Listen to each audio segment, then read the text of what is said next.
Welcome, everybody. This is the Beer Guys Radio Show. Thanks for hanging out with us. We always appreciate it. Get my mic situated here. It's being weird, but we'll make it through this. But we're going to get into the show here in just a second. As always, we'd love to know what you're drinking. If you have any thoughts on the stories we're talking about, or just any general chit chat, we're here. We're here. Let us know. Mo, Mike, Nate will be manning the comments there if we don't get a chance to say something. But with all that said, we're going to get into it here. We're going to have some beers, do a little chat, and see what's up. So here we go.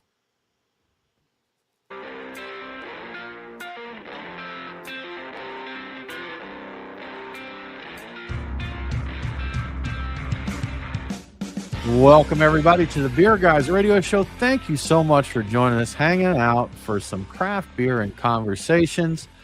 I am Tim Dennis. Brian Hewitt, how's it going? Good. Good. Better this week than most weeks, I That's gotta good, say. man. So That's good. I'm not amped up like crazy, and I feel pretty chill. I feel pretty ready to go. That's So nice, hopefully man. that means this is going to be a good show, Tim. Hopefully. I think it's a good omen. Definitely. Yes. Sounds like the right start there. Nate, how are you doing? Compared to last week, I'm doing a lot better. I'm well rested. I'm working from home. I'm feeling more fulfilled. I've got a good beer in my glass. So yeah, it's My a good week. gosh, what a great week for you guys. That is absolutely awesome. Good stuff, guys. Good stuff. So not so great for you then? Mine's fine. I was saying today wasn't a bad day at work. It was a lot, not a bad day, just had a lot going on. I had way more meetings than I wanted to have. They were productive, but back to back to back and exhausting. And I had other things that I needed and wanted to do other than meetings. Welcome to my world most of the time. Most of the time. Yeah. Yeah. Yes. So I'm trudging on through those. So we're going to make it through this. So guys, beers. We do talk about beers. We got our beers of the week. Brian, what is on deck for you? Yes, I pre-gamed with Burial Surf Wax, which I forget what the list was, but they came out on top above Pliny the Elder and a bunch of other ones, which I thought was crazy. I thought, I need to go pick some of this up. It's a really good IPA. It's an American IPA with Mosaic, Citra, Simcoe, and a touch of wheat, or according to the write-up and Untapped. And it's sunshine in a glass. It's very, it kind of makes you want to smile when you drink it. It's really bright nice. and happy. Yeah, so it's really well made. If you haven't had a Burial Surf Wax and you can get them where you're at, I recommend trying one. So now I'm getting into Parish Brewing's Galactic Ghost, which is a New England double IPA with that's dry hopped with Galaxy, Citra, and Strata hops. And this one's dank. I'm getting out of this. I'm getting a very strong, also like a. I want to say maybe eucalyptus-y thing. It's very unusual. Interesting. So okay. It's not what's been advertised. They talk about mango and other things being in there. Well, maybe that's hiding behind all of this wall of dank and something eucalyptus-y. I think is the word that's coming to mind. So Anyway, is eucalyptus note in a beer a good thing?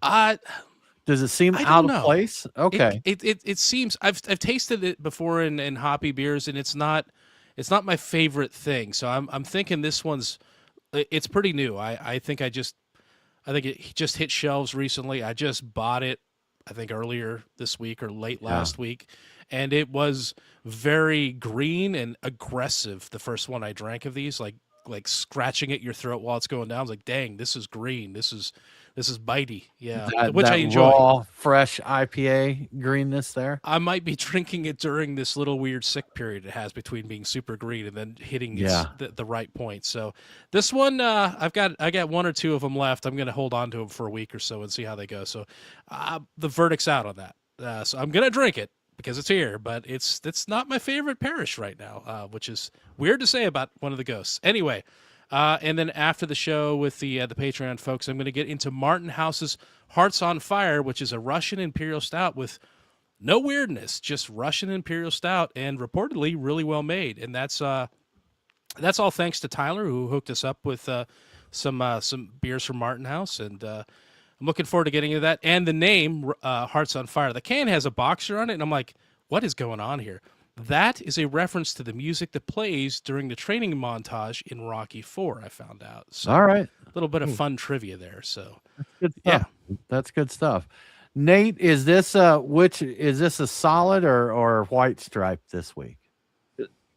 If I understand what you're referring to, I think solid means that it's a wet week for me. Yeah, So that's what good, yes, Nate. Yeah, I yeah. made enough sense there to be understood. That's good. Solid BM over Yeah, So here. this is a yeah, solid right. week, and while it is a solid week, I've been dealing with a little bit of a headache all day, so I wasn't feeling up to a full beer, but I went ahead and I'm doing the 60/40, the Guinness 60/40 that Brian had mentioned at a previous show, where I believe it's 60% alcoholic Guinness, 40% non-alcoholic, or do I have those reversed, Brian? I think you got them backwards. It's actually Okay. 60% NA, and then I think it's topped up with alcoholic Guinness. Well, I might have it backwards though. I think I've got it right though.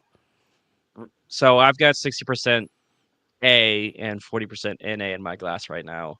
So it's not the true style of the 60/40, but honestly, non-alcoholic Guinness tastes so close to alcoholic Guinness that I don't really notice the difference.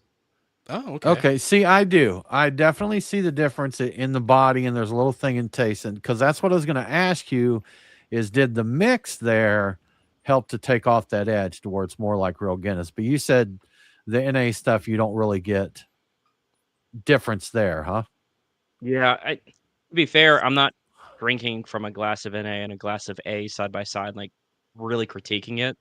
Whenever I have it on its own, I'm like, oh, this is a Guinness. This is Guinness. Okay. It's probably I mean, my palate's probably just more refined than yours, Nate, because I don't drink them side by side. I think I just, noticed it right out. I definitely think the body, it Yeah. seems a little thinner, lighter there. But again, good. And, I think we're getting closer to where we don't have to make exceptions or consolations for non-alcoholic beer, but for a while, even with some of the better ones, you're like, Mhm. yeah, this is pretty good. This is a good non-alcoholic beer, and I think we're getting closer to, hey, this is good. I agree with you that there is a noticeable difference between the two, and it's kind of a weird like a burnt resiny syrupy thing. There's a touch of something in there that I know what you're Right. talking about. I plan to do a 60/40 because I now have cans of NA that I think Guinness actually sent to us. Guinness did. Yep. Yeah, I've got Cheers, cans of Guinness. NA. They're not ready yet. I got to get them in the fridge, but I think I've got an.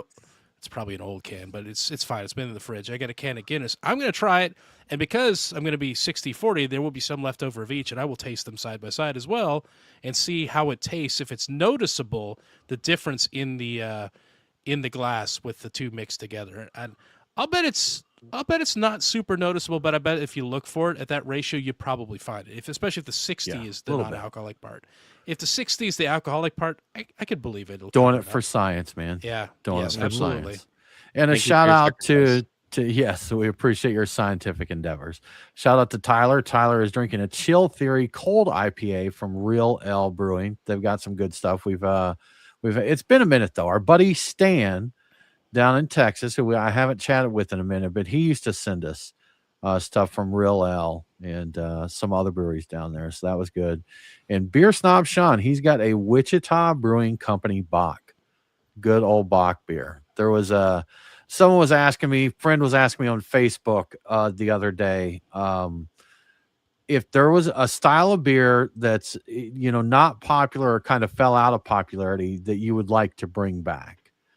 And I had said I'd love for saisons and like Brett IPAs to have a moment again to where they were cool.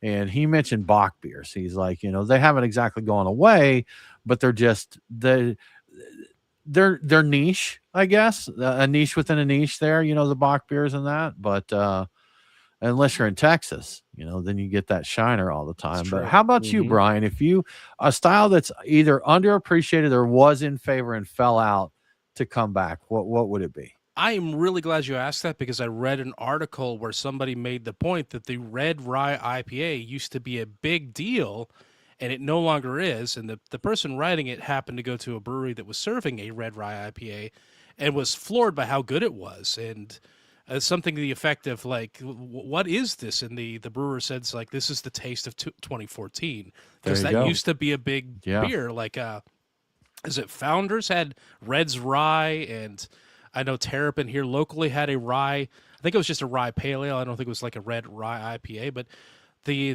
Red's Rye IPA from, I think it was either Red's Rye Pale Ale or Red's Rye IPA. I think it was IPA from Founders was excellent, and I used to love it, and it just disappeared. It made like I think it snuck back in a couple times as a limited release, but it's been gone for a long time. I think I heard that maybe if you went to one of their tap rooms, you could still have it, but Yeah. that used to be everywhere, and that used to be a very popular style. I haven't seen one that I can remember in a long time. Anything Now, even close to that. Terrapin had Mosaic, which was the red rye IPA. I know they Oh, just is that had what it their was? rye. Was it a pale ale? The rye I think it was a pale pale ale? ale. I think it was just rye Yeah, pale ale. but That was you their remember Mosaic? flagship. That was there for a minute. I don't know how I long. do but it was remember there for that being minute. a thing. Yeah. Yeah. So that's it. Nate, how about you, man? What style you want to bring back around? My first thought was an amber ale. I recently went out to my local sports bar and they had Flat Tire on, and I ordered it because that's been a while, and it just now it's being marketed as a classic ale. So it Okay. went from Yeah. amber to blonde to classic ale. But the other one I think would be an adjunct-free porter. You're kind of hard Okay. pressed to find a solid, just American porter around. Because the one that we like down here, I think from Sweetwater is the coffee porter, right? Oh, Exodus Coffee Porter. Yeah. Mhm. Yeah. Well, that's I've seen a few people kind of lament the fact that, especially in American brewing, they don't go for drinkable stouts as much or sessionable. We want that imperial, we want that big, and Mhm. I'm probably part of the problem because, to be quite honest, when I go for a stout, I usually do go for something bigger. If I'm wanting, Yeah. if I'm wanting lighter, I go for a different style. To be honest Mhm. with you, I don't really think about that. And another one that, if they're done well, this is a very tricky beer style for me: brown ales, because I Mhm. think they can be, even when done well, they can be very boring, in my opinion. But if they're done extremely well, they're a really great beer. And I can remember that being real popular. That's a great one to have like with a steak dinner. If you get a nice brown ale, it goes really well with that. So I would love to see someone do some really good brown ales. I'd I buy used them to, once and then be like, that was cool. I'm glad they did that. So yeah, I used to really enjoy brown ales as a cigar pairing. That was yeah, for sure. if they're done well, they're very supportive. They taste great with a cigar. They don't outshine the cigar. They don't overwhelm it with pastriness and alcohol and all that. They work together very nicely. And some like just a plain old porter would do the same type of thing. Right. Yeah. Like the brown ale's got enough that if you're having a cigar, it won't drown out the cigar, and the cigar won't drown it out either. Exactly. So you Mhm. get to enjoy both there. Good stuff, guys. Good stuff. Well, moving along to some of our stories here. Beer is a roller coaster. How it's doing, how it's selling, who's drinking it, who's not drinking it. All kinds of interesting topics on that. But at least out of the gate for this year so far, there's some rumblings that maybe beer is bouncing back. Yeah, a little bit of positive news for 2026, at least here early on. According to Beverage Bites survey by Goldman Sachs, convenience store retailers are projecting a 3% growth in the beer category for 2026. Not only that, but Goldman Sachs is bullish on beer, saying 2026 could be the year of beer stocks. They are specifically giving Constellation Brands and Molson Coors buy ratings. Just a reminder here, we're not stock market analysts, and we're not telling you to buy beer stock. Cool if you do, whatever. But Goldman Sachs apparently thinks you should buy some beer stocks anyway. Not all of them, but those two. But you might be wondering why the sudden optimism. I definitely was. So most retailers expect further beer price increases in 2026. That's just going to happen, though they are expecting those increases to be under 3%, which is considered modest. So they're not expecting huge jumps, which is a little bit more stabilizing. A big part of what's driving up the optimism, though, are three major upcoming events: the FIFA World Cup, the Olympic Winter Games, and the U.S.'s 250th anniversary. All of these occasions call for a beer or two or three. So, All right. Yeah. And although craft beer is not gaining any shelf space these days, in fact, it's still losing it, retailers still forecast 3% sales growth for craft beer, driven largely by high ABV offerings and single serve cans. Again, we are talking about convenience store sales here. So that is a place where have been seeing growth for beer just in general over the years when other places aren't. But hey, there's growth there. So, I think you're going to see a lot more people focusing on that particular channel of sales. And so maybe we'll see a lot more long beers out there in the future. Remember when craft beer was, I'd say 10 years ago, probably 10 years ago, when craft beer was kind of at its peak, we had even a lot of the convenience stores tried to get good craft beer selections. Yeah. Like you go to a gas station and have a real nice selection. I remember one, and it was a fairly small gas station near a cigar shop I used to go to that was the first growler station either in the state or the metro area out in near Blue Havana, Brian. I know that only tells you, but do you know the place I'm talking about there? So well, there was a gas station. They had like 8 or 10 taps to fill growlers back when growlers were a thing. And yeah, I think that would have been longer than 10 years ago. That was more than 10 years ago. That was probably 14, 15, 12, maybe? 15 years ago. Yeah. Yeah. So when growlers had their moment, this gas station was one of the first places we could get growler fills here. But used to be able to go into a grocery store and they would have a tap section for growlers, which was crazy. And they had a great, craft beer selection. Some grocery stores still do, but mostly it's piddled down a little bit. A lot of places. So well, there was a time when they were talking about, and I think some Whole Foods may have done this, but they were talking about a Whole Foods here that had a brewery in it. Like they were going to brew beer at Whole Foods. So they were taking it serious. That was back in the days, man, when everybody wanted to get in on the fresh brewed beer thing. So, and like Brian said, we're not going to tell you to buy beer stocks, but we will tell you to stock up on beer.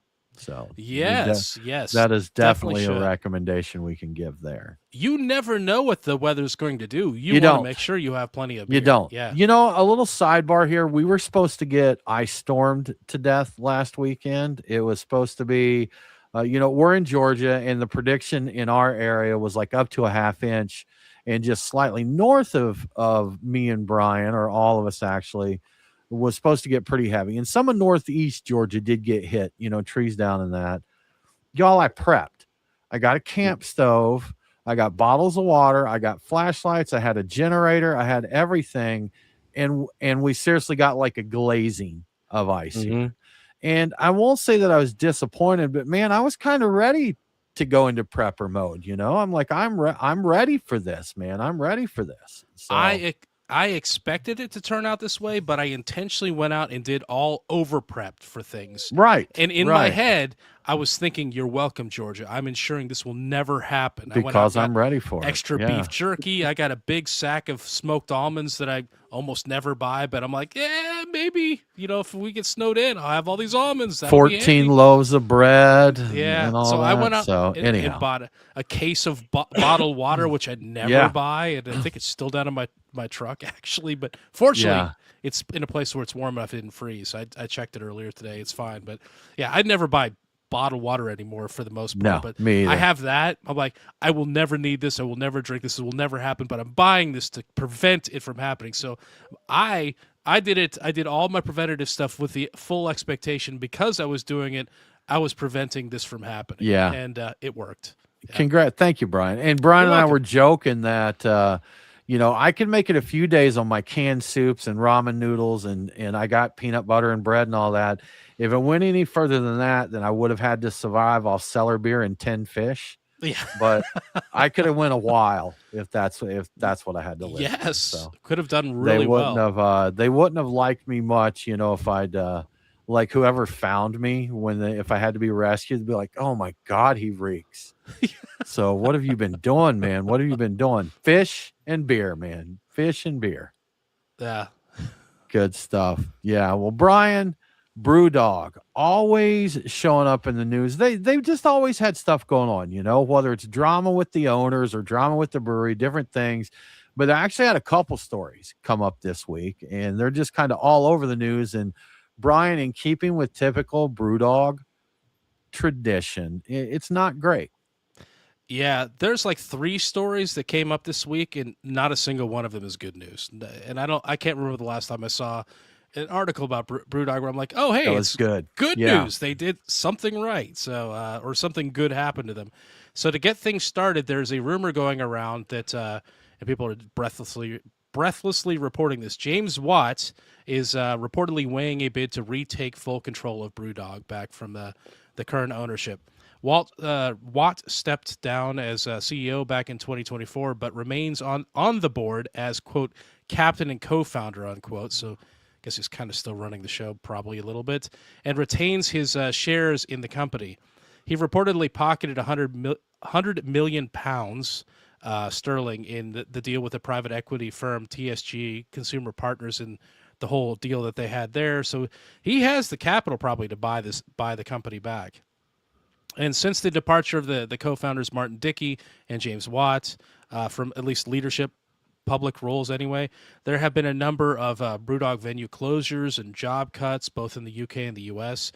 For years, there was talk about a public IPO with an estimated valuation of £2 billion, or about 2.7 billion US dollars. But the company has walked back those plans in favor of stabilizing the business. Both Brewdog and James Watt have declined to comment on the rumors, calling them industry speculation, which they definitely are. Somebody got a hot tip somewhere and they ran with it.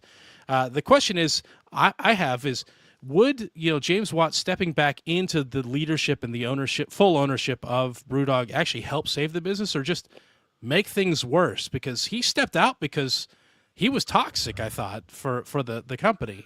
I don't think either, personally, man. I mean, I don't know that they've picked up any since he's left. I don't think anybody has a more positive or negative opinion of him. They've always had their fan base. Certain people that were diehards. A lot of people that just didn't care, were kind of indifferent to him. So, the Brewdog stuff that I've tried, I've never tried anything from them that truly impressed me. And they have a brew pub here in Atlanta now. And we went down there one time. We had to check it out, of course, and see what was up. Yeah, it was fine. It's fine. Yeah. So that was about it. But they've got people that really love them. I know they did, talking about the IPO.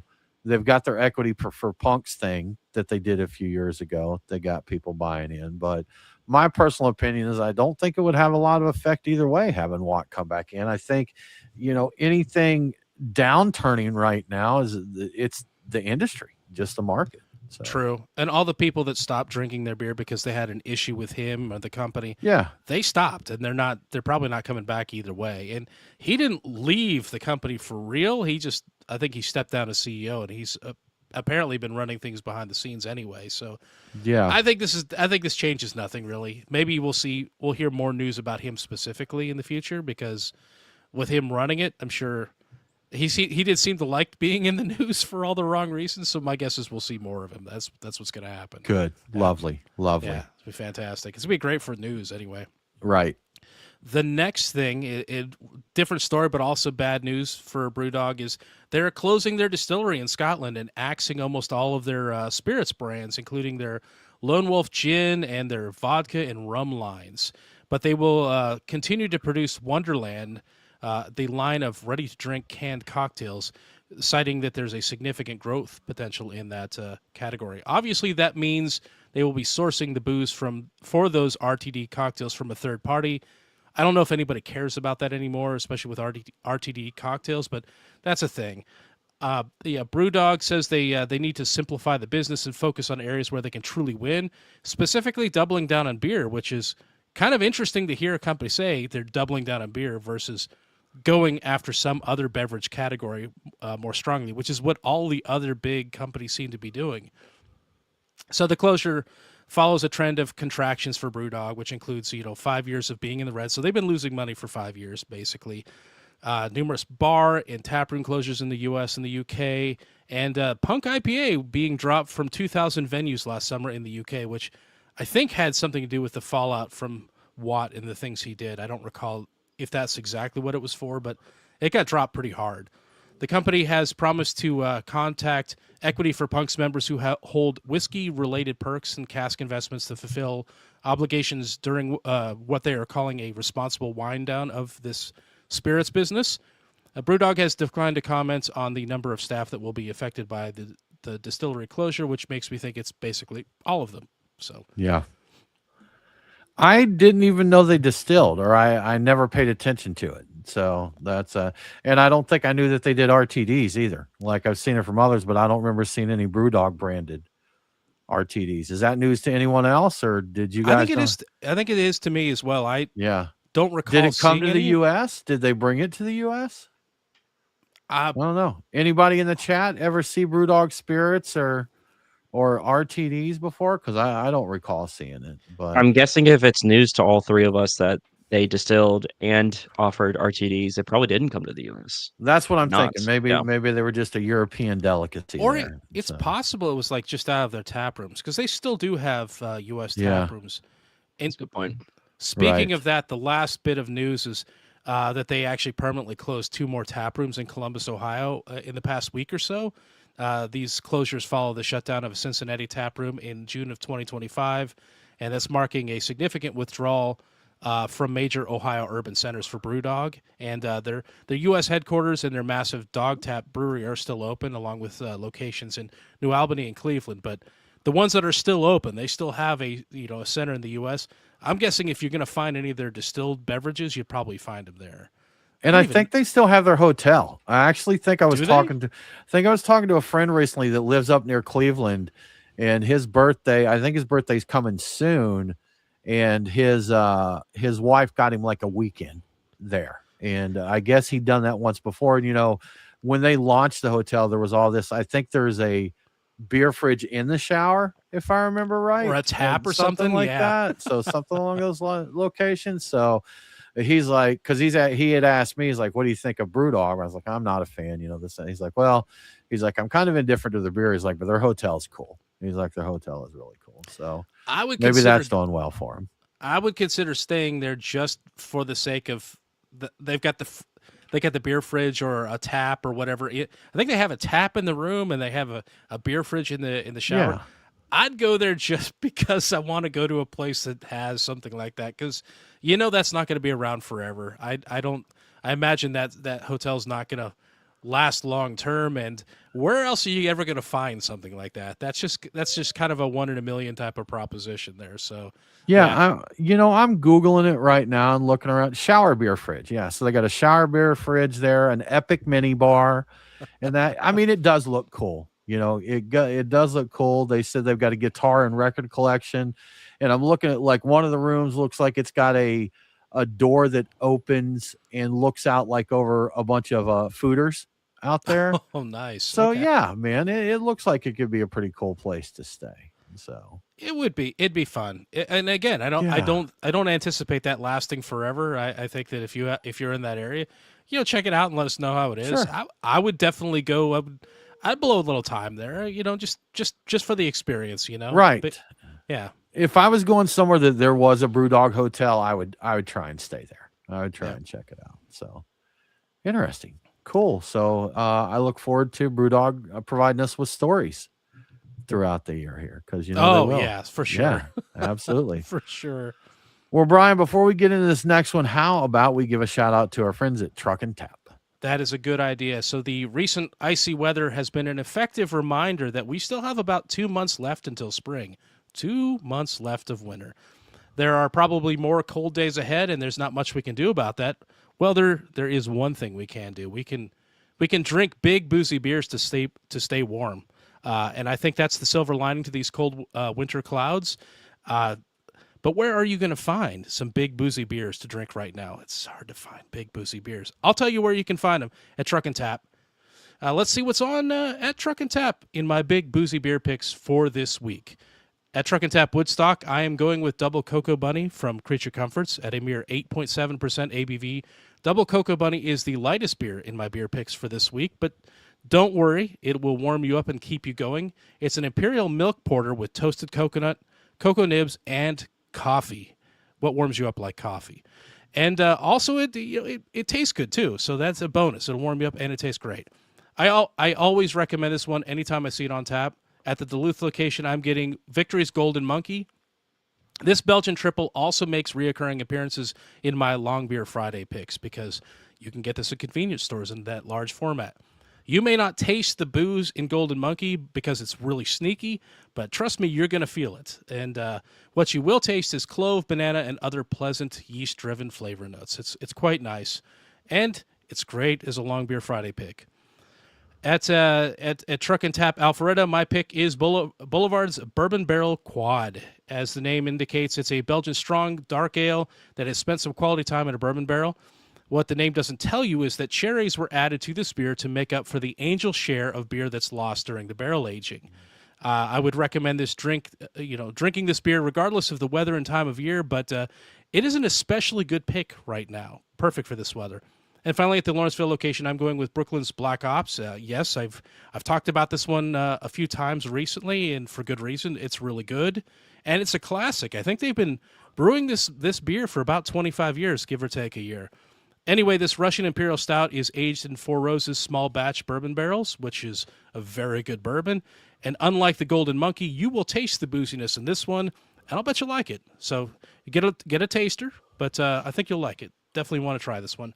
And there you have my big boozy beer picks for the week. As always, if you'd like to see the full tap list before stopping by, take a look at truckandtap.com. The taps do change quickly, and you never know what great new beer might go on. And if you'd like to see what the food trucks are serving and what events are happening, your trivia, your karaoke, your various other things for holidays that come up here and there, you can also find that at truckandtap.com. Everything you need to know can be found at truckandtap.com, so check that out. And thank you to Truck and Tap for your support. Thank you, Truck and Tap. We appreciate you. Well, Brian, news of alcohol and health, constant, changing, different, conflicting. But we've got another story here that says a genetic study finds no overall cancer link to your alcohol intake. This is a really interesting one. They're doing something here I don't think I've ever heard of, and I'm guessing most people haven't, but we'll get into it. So a new paper was published in the medical journal BMC Medicine that analyzes alcohol consumption and cancer risk across 1.5 million participants. The researchers used something called Mendelian randomization in the study, which is a method of using genetic proxies instead of self-reported data. So self-reported data is notoriously unreliable because you're counting on people to tell you what they did instead of actually measuring it. Anyway, reportedly, this randomization process uses genetics as a way to reduce the impact of other factors that aren't observed, like diet, exercise, smoking habits, and the like. I'm not sure I fully understand this, but I think I kind of get what they're doing here. And the study found no association between genetically predicted alcohol consumption and overall cancer risk.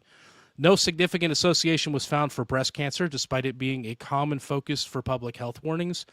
Moderate evidence linked alcohol to higher risks of head and neck and colorectal and esophageal cancers, so there might be a little something there, but it's moderate evidence. And the data suggested that a possible lower risk for kidney cancer, endometrial cancer, and non-Hodgkin's lymphoma. That all sounds great, but based on my understanding of the study, it does not account for differences between moderate daily consumption and binge drinking. So if you may still be at increased risk for all these things if you are just a heavy drinker. So it does not make that distinction. A big takeaway of the study, the big thing is that it suggests that blanket statements claiming that any amount of alcohol causes cancer seems to overreach the current scientific evidence. So I think this is an argument for sanity. Not an argument saying that beer is, alcohol is good for you, but It's an argument saying that, what's being said right now by neo-prohibitionists probably isn't accurate either. So I'm going to ask you this, Brian, and knowing you're not a scientist, you may not have the answer to this question, but the title of the article talking about this says genetic study finds no overall cancer link for alcohol intake. Yes. But yet they did say there's moderate evidence linked to alcohol to higher risk of head, neck, colorectal, and esophageal cancers. So it does seem like, are they using like overall that I think the title's misleading. Is that so it's not clear to me what they're saying. I think with moderate evidence, what they're saying is it's non-conclusive, but it's more likely there's a chance that there could be something, but it was not shown to be anything. But there's like no association for the other ones. and well, no association for the one, and actual indications of possible lower for the other. So I think the moderate evidence means that is the closest to there being an association without it actually having an association. So I don't think there's an association there, but it's close. I think that's what they're saying. Okay. Yeah. All right. That's my understanding. Man, I am definitely not a scientician. Right. Exactly. Or a geneticist or any of those other things. None of those things. I'm a doctor man. of toxicology, dang it. That's right. Card carrying, right? That's right. Yes, indeed. I made that card. Yes. I know. Yeah. Well, Brian, Great American Beer Festival. It's been around a long time. The biggest beer fest in the U.S., I think, in the world, at least at one time, I think. But some big changes for the festival this year. They've announced that, again, big changes for 2026. Yeah. So they keep changing every year because I think they're dealing with trying to keep people coming in and interested in attending. But yeah, so the biggest change that's coming up is after 25 years at the Colorado Convention Center, the GABF is moving outdoors to Levitt Pavilion at Ruby Hill Park in Denver. The festival is also shifting from a 3-day 4-session format to a 2-day 2-session weekend event. The sessions will run from 12 to 4 p.m. on Saturday, October 10th, and Sunday, October 11th. It's being pitched as like the Brewers Association aiming for something that's a uniquely Colorado experience, moving away from the cavernous convention center hall to a more open, like a grassy, fresh air, lawn-style community gathering, possibly with the aroma of weed in the air. I don't know. I would guess it is Colorado. Yeah. The event will be rain or shine, with tickets going on sale in June, and rain or shine is an interesting thing to bring up because the weather is an interesting factor here. Apparently, October in Denver can be 70 degrees and sunny, or it can be 30 degrees and blizzardy, and you really don't know in advance, at least not this far out. I spent a little time reading reactions to the news on Beer Advocate, and according to people who know the area, there isn't anything near this new outdoor venue, no hotels or other points of interest, so you aren't going to walk back to your hotel after this. You're probably going to catch an Uber, I would guess, really, but maybe that's no big deal, but that's something that was pointed out very quickly by a lot of people. There are also concerns of how they will make this work logistically. Levitt Pavilion is basically a large grassy hill, which works well for concerts, but it could be challenging for a beer festival. You're setting up on a slope. And I saw a picture of it, and it looked a little gentle in the picture I saw, but it's still a slope, On the bright side, a lot of people said snow really isn't that big of a risk for Denver in October. That's not a snowy part of Colorado apparently, but still possible. So yeah, I don't know. This is kind of a big deal. What do you guys think? Would you go to GBF knowing it's going to be outside, or I don't know? Sure. Yeah, I would, but that said, when it was at the convention center, it's downtown Denver. You walk across the street to Falling Rock Tap House. You walk down the road to probably not walking distance, maybe so. I don't remember, but True Brewing. Unfortunately, I think I mentioned a couple places that have closed, recently, Falling Rock again. Yes. But there was a lot to do there. And your hotel, plenty of hotels and that. So it wasn't just GABF. You were down there. It's Denver Beer Week. So, every restaurant, every place there that had anything to do with craft beer was involved in it. So it was a whole experience thing there. Now I don't doubt that it'll be, but then you're going from, and I hope this statement makes sense. You're going from GABF to a beer fest. That's the change there. Is you're going from what was the Great American Beer Festival to just another beer festival. Now, I'm sure it'll be nice, but it just doesn't sound like they can capture the same experience there. And from people who have been more than I have and know more about the area than I do, it seems like that's kind of the popular opinion too. Yeah, the overwhelming comments on this move were pretty negative, but I was looking at Beer Advocate, and they would be judging it probably based upon going in there. And I was just thinking, like, I guess they could have tents, and they could probably make that work. Yeah. I was thinking about the slope part, the weather. You have tents. You can avoid some of the issue. And if they run a shuttle to a couple major hubs, maybe the convention center, that area, so people that ordinarily stay there could still stay there. They catch a bus back and forth.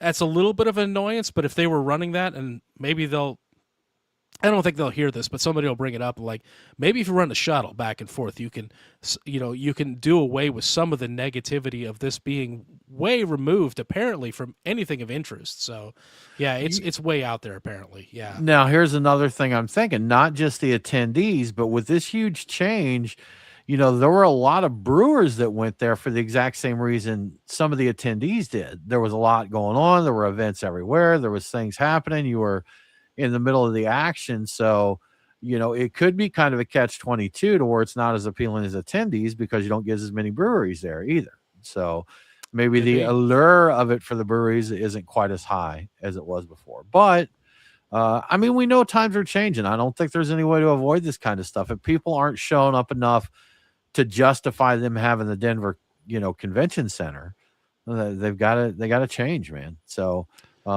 it stinks. I think I don't think it's quite the same. But again, this is coming from a guy who went one time and now is claiming, "Oh, this won't be the same. This and that, blah blah blah blah blah." So take my opinion for what it's worth. But boy, it really was an experience when it was, back in its heyday there. So. Yeah, I'm a little jealous. I didn't go, and now it's outdoors. Yeah. I'm like, well, now I really missed out because now that it's outdoors, will it ever go back indoors? So, yeah, I think that with the beer festivals are fine. I like the outdoor stuff. I'm like, okay, if I'll do them locally occasionally. My golden time for doing that is past. I think I'm like they're of interest, but they don't have the same attraction they once did. Sure. And this moving to an outdoor type of thing does turn it into a beer festival for me. That makes it less appealing for me, in general. No, I don't doubt. Let me say this: if you go to Denver during GABF, you're going to have a good time, unless you don't want to. That's you'll have a good time there. But are people going to end up just not going because it's that's too far away and just going to be other venues and hanging out at those? Sure. And that's I'm sure there will still be lots of events there and that, but breweries debuted new beers. They did the year that I went, Sam Adams held a brunch. He hosted a brunch for media. We got invited out, and they had this brunch buffet that was just absolutely insane. I think they had like buffalo sausage on there and just all kinds of stuff. They debuted 3 new beers. They gave a nice talk and told us about all this stuff there. And, it was a big, big deal. Smaller event, smaller venue, smaller coverage in that, those types of blowout things, if you're not going to have the people there to justify it, again, it all feeds into each other. How many people are attending? What breweries are coming? The more great breweries that show up, the more attendees will want to come. The fewer attendees are coming, the less it becomes appealing to the big breweries to go out there. So, I think it changes for everybody, man. So yeah, I think this may also be because they're talking about uniquely Colorado, the feel, the experience. They're talking that about apparently weed, is aren't they? Yeah, that is the whole experiential thing is apparently a big draw to Gen Z and folks in that era. Like they want to have a good experience, and they would find this a lot more desirable than being in a convention center. And maybe this goes wild, and maybe people show up in hordes, and like that would be great. I'm like, if that happens, maybe this changes everything entirely. If it becomes this huge event, because Hunapoo's Day was outdoors a couple of times too, or like every time that I ever went, the couple of times I went. So I guess, and I know that's been a few years, but still, like, everything was a little expectations different, are different, I guess, with that. So I don't know. Maybe this does become a thing. Maybe they hook into something and they get Gen Z's attention, and Gen Z comes back and gets into craft beer. Who knows? Maybe everything will work out well. We are on the old dude side of social activities, Brian. So if they're as the younger dude in the group, let me throw in my 2 cents. Okay. Because one, I've never been to GABF, so as far as like the indoor versus outdoor thing, all of the beer festivals I've ever been to have been outdoors. So that doesn't have as much of a draw on me But one thing to consider is because you don't have to rent out the convention center space, ticket prices might be cheaper. You might be able to actually reduce your ticket price, and so the barrier to entry financially might go down. I did see that tickets were starting at $60 and they're going to 60. go up. Yeah. I don't know how much ticket prices were for I don't remember GABF how when they much were they actually were in the for convention either. center. Yeah. I didn't look to compare them.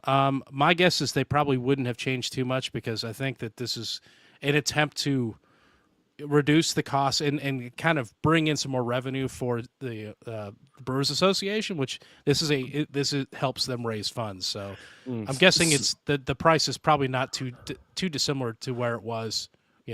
So my Googling here actually answered the question. Nate, you're right. So this is for last year. 1 day tickets for Thursday were $85 and it was $95 for Friday and Saturday. And you could get a 3-day pass for $220. And they had a designated driver ticket for $35. So you're looking $25 to $35 less than last year. So yeah, Wow. good point, Nate. A lower cost of entry there. I was kind of expecting it not to go down, just remain the same, and just have a different venue and try to pitch it on that. You know what? This might work. 60 is, now that I think about it, for a beer festival these days, 60 probably is a really good deal. So and we're talking about GABF again. Yeah. So again, even though it may not be like it was in the past, I guarantee it's still going to be a really nice beer festival. Oh yeah, it'll be a lot of fun. Yeah. If I'm sounding negative Nelly over here or whatever. If I were in the area, if it was convenient for me to go there, I'd go. Yeah, definitely, since I have never been, despite it not being in a convention center. But I'd still go. I'd check it out. Yeah, it'd be worth checking. It'd be worth checking out, especially, whether you have expectations or don't have expectations.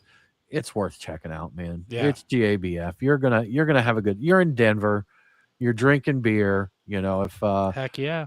So you're gonna have a good time. And Denver's beautiful. And like they said, October you may hit 70. You may see snow. So just make sure to take some short sleeve shirts and a nice jacket with and you a parka. So just be ready for it. Be ready. Well, Brian, some beer adjacent news here. We do like our brown liquor as well.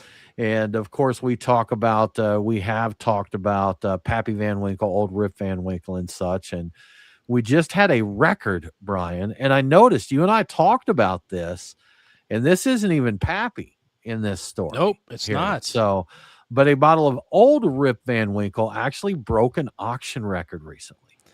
That is correct. A 1982 bottle of Old Rip Van Winkle broke the record for the most expensive American whiskey ever sold at auction last weekend. The 20-year barrel-aged bottle sold for $162,500 at Sotheby's in New York City as part of the Great American Whiskey Collection auction. The bottle is one of 60 in existence and the highest proof expression of Van Winkle that has ever been released at 133.4 proof. The 360 bottle collection that it was part of brought in an impressive $2.5 million in total, which also set a record for the most valuable single-owner American whiskey collection ever sold at auction. One person owned all this. So Cheers to him, man. Cheers to him. That's an impressive auction. Yeah, impressive collection. You have to wonder why this went up for auction. I'm like, yeah, you never know. Anyway, prior to the auction, Sotheby's estimated the collection's total value at somewhere between $1.17 million and $2.68 million.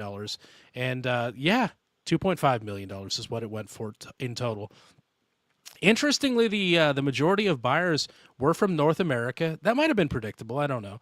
And over half of them were 40 or younger. So we've got some young blood buying into bourbon. Haven't they heard that bourbon is over? Stop driving the price of bourbon up. Yeah. Interesting note on that. First of all, Brian, it says the estimate is 1.17 million to 1.68 million. You said 2.68. So 1.68. So it did sell for over estimate. It ended up going over estimate there. I know a fella that his job, or at least part of his job, is he goes to Asia. He's in the spirits business, and he goes to Asia. And there was, especially in the 80s, there was a big fascination with like American culture. in several, Japan especially, but he goes to other Asian countries as well. But they bought a lot of clothing, perfumes, colognes, and that. I get some of my vintage fragrances that he finds. He actually just sold me one he found in a thrift shop in Japan, and he messaged me and said, "Hey man, I just found this in Japan. You want it?" And I was like, "Yes, I do." So, but he goes to bars, individuals and that, and finds vintage American whiskey that they bought through the 80s and 90s and that, and buys it back because of the demand in the American market.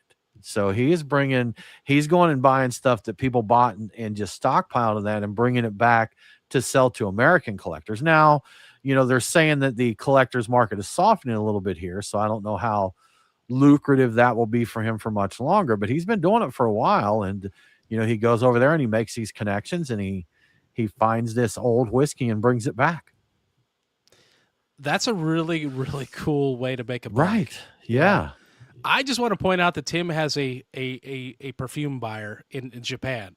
I do. Yes. Throughout Asia. And I'm looking for one in Dubai. So there's something I need in Dubai right now. So that would be incredible because they've got some crazy stuff over there. Let me know. Beer Snob Sean wants to know if you're getting housed in the Z14. I don't have that one, Sean, but that's a good one, man. That's a good classic vintage cologne. So the old Z14 there. Yeah. I think I might actually have I think you do. Yeah. I think you do have that. I might have that one. Good stuff, man. Good stuff.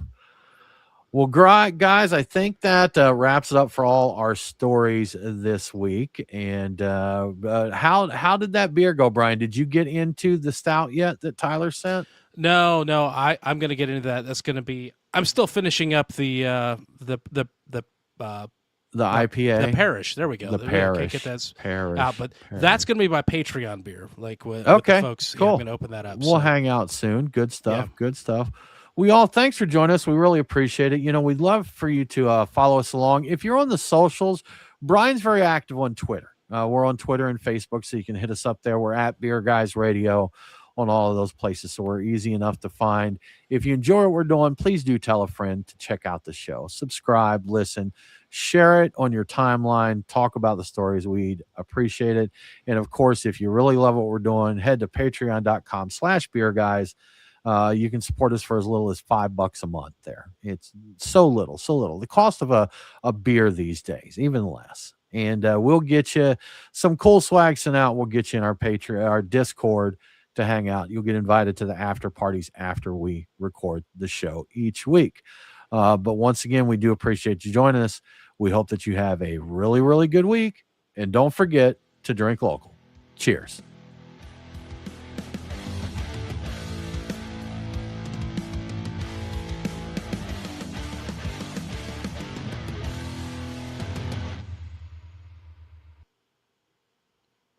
Clear. I had to get a little rambly at the end there because I didn't have my outro music ready. So I noticed like something's going on there. Like, what's Tim doing? He's fishing for more stuff. I'm like, I didn't notice that was our last story there, and so I was mentally prepared to transition into another story. So I was gonna say, all right, there's another story, but I don't know if you skipped over it intentionally. Did I miss it? Did I? Oh, there is. No, I missed that one. Man. I thought you might have been saving that one for another show. We'll save it since I did miss it there. I did miss it, we'll save it there. So, but all right. It has to deal with bear poop. So we'll throw that teaser out there. It's a story cover, and now I hate that I missed it. So. But be honest, I thought you were intentionally skipping it. I thought he was too. Either because he was offended by it or because he was thinking it would be better in the next show. So I think that is probably why I mentally thought we had another one, because I do look ahead to kind of, figure pacing in that. And I think when I scrolled past old Rippy Van Winkle there, and I was like, oh, I thought we had another one. So that's on me. So. But y'all, thanks for hanging with us. We appreciate it. Again, if you're on our Patreon, we're going to throw that link in the Discord. If you'd like to join us for the after party, we'll be hanging out here for a little while. But y'all have a good one. We'll see you next week.